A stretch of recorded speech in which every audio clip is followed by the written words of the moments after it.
1, 2. Check, check, 1, 2. Okay. Volume on. Broadcasting. Potential for distractions. There's a question between amillennial, premillennial, and postmillennial. There's a question of the little season of Satan versus whatever the hell's going on right now.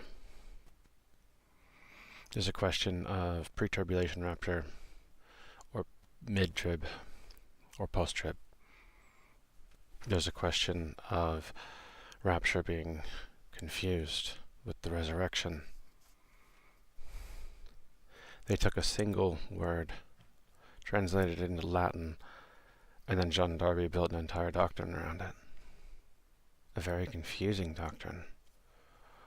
So we're going to read Matthew 24, and we're going to see if it makes sense in the plainness of which it is written. Because I'm not quite sure why people don't understand this. Matthew 24, verse 1. Jesus left the temple area and was going on his way when his disciples came up to point out the temple buildings to him. But he responded and said to them, "Do you not see all these things? Truly I say to you, not one stone here will be left upon the other, which will not be torn down." And as he was sitting on the Mount of Olives, the disciples came to him privately, saying, "Tell us, when will these things happen? What will be the sign of your coming and of the end of the age?" 3 questions. Jesus answered and said to them, "See to it that no one misleads you. For many will come in my name, saying, 'I am the Christ,' and they will mislead many people. And you will be hearing of wars and of rumors of wars. See that you are not alarmed, for those things must take place, but that is not yet the end. For nation will rise against nation, and kingdom against kingdom. And there will be famines and earthquakes in various places. But all these things are merely the beginning of the birth pains. Then they will hand you over to tribulation and kill you, and you will be hated by all nations because of my name. And at that time many will fall away, and they will betray one another and hate one another. And many false prophets will rise up and mislead many people. And because lawlessness is increased, most people's love will become cold. But the one who endures to the end is the one who will be saved. This is the gospel of the this gospel of the kingdom shall be preached in the whole world as a testimony to all the nations, and then the end will come." Thank God for the internet. "Therefore, when you see the abomination of desolation, which was spoken of through Daniel the prophet, standing in the holy place," let the reader understand, "then those who are in Judea must flee to the mountains. Whoever is on the housetop must not go down to get the things out of his house, and whoever is in the field must not turn back to get his cloak. But woe to those women who are pregnant, and to those who are nursing babies in those days. Moreover, pray that when you flee, it will not be in winter or on a Sabbath." Do you know why? Because after you get done running, it's nice to go run a little bit more. "For then there will be great tribulation." Where was the rapture? "For then there will be great tribulation, such as has not occurred since the beginning of the world until now, nor ever will again. And if those days had not been cut short, no life would have been saved. The one who endures to the end shall be saved. If those days aren't cut short, nobody's going to survive. But for the sake of the elect, those days will be cut short. Then if anyone says to you, "Behold, here is the Christ," or "He is over here," do not believe him.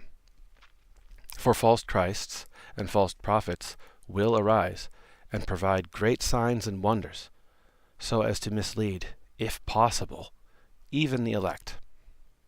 Behold, I have told you in advance. So if they say to you, "Behold, he is in the wilderness," do not go out. "Behold, he is in the inner rooms," do not believe them.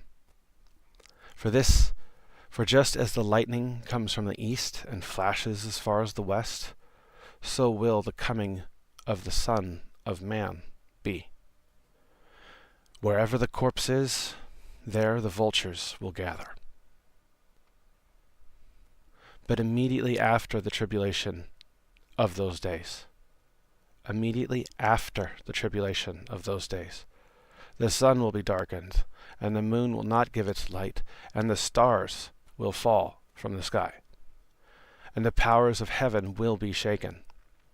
And the sign of the Son of Man will appear in the sky, and all the tribes of the earth will mourn, as they will see the Son of Man coming on the clouds of the sky with power and great glory. And he will send forth his angels with a great trumpet blast, and they will gather together his elect from the four winds, from one end of the sky to the other. Now when's the rapture? Immediately after the tribulation.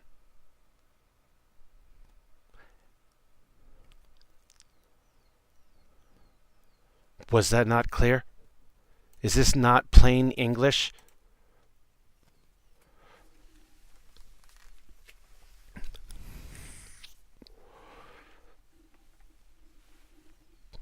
Now learn of the parable of the fig tree. As soon as its branch has become tender and sprouts its leaves, you know that summer is near.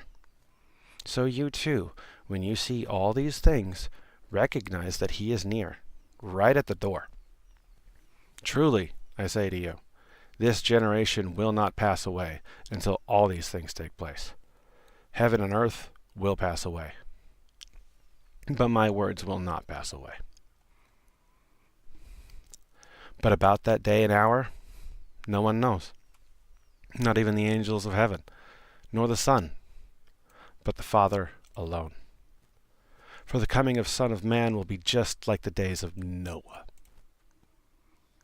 For in those days before the flood there were eating and drinking, marrying and giving in marriage, until the day that Noah entered the ark. And they did not understand until the flood came and took them all away. Took them all away. Who wants to be taken? So will the coming of the Son of Man be. At that time there will be 2 men in the field. One will be taken. One will be left. 2 women will be grinding in the mill. One will be taken. One will be left. Therefore be on alert, for you do not know which day your Lord is coming. But be sure of this, that if the head of the house had known at what time of night the thief was coming, he would have been on alert, and would have allowed his house to be broken into. For this reason you must be ready as well. For the Son of Man is coming at an hour when you do not think he will. Who then is the faithful and sensible slave, whom his master put in charge of his household slaves, to give them their food at the proper time? Blessed is that slave, whom his master finds so doing when he comes. Truly, I say to you, that he will put him in charge of all his possessions. But if that evil slave says in his heart, "My master is not coming for a long time," and he begins to beat his fellow slaves, he eats and drinks with those habitually drunk, then the master of that slave will come on a day that he does not expect, at an hour that he does not know, and will cut him in two and assign him a place with the hypocrites. In that place there will be weeping and gnashing of teeth.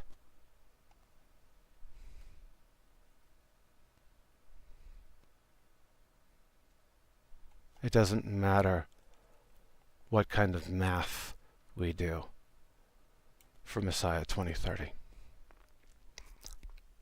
We know when he should arrive. And I know that 1,260 days is a long frickin' time.